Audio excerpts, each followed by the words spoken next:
Hi, boys and girls. I'm going to need you to get one of the books that are called Going to School.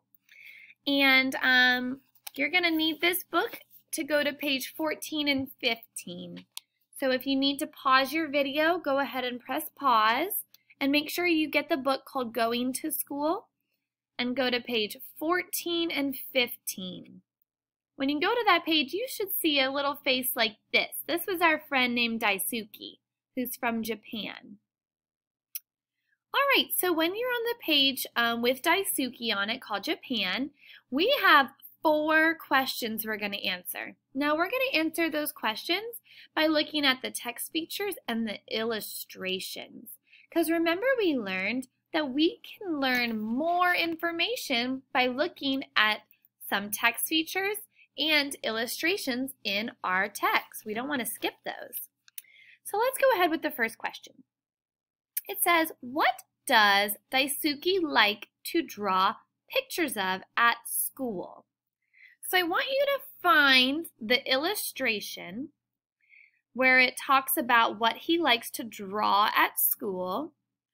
And is it A, numbers, B, his friends, or C, dinosaurs? Go ahead and circle your answer. All right, now number 2, I have this box right here for you. I would like you to use the illustration and draw how Daisuke writes his name in Japanese. So you're going to need to find that illustration. There's even a caption that tells you. And I would like you to write the Japanese letters right in this box of how Daisuke writes his name. Go ahead and press pause while you write his name in Japanese. And then number 3, we're going to look at the caption on page 15. I have a question. Who made those red swirls in Daisuke's science book? Make sure you look at the caption.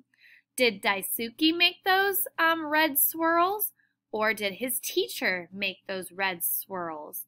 Go ahead and circle your answer. And the last question, number 4, we're going to use the illustration on page 14. What does Daisuke like to play with his friends? Does the illustration show he likes to play ball, tag, or science? Go ahead and circle your answer. If you need any of these questions read back to you, go back in the beginning of the video and make sure you have your book.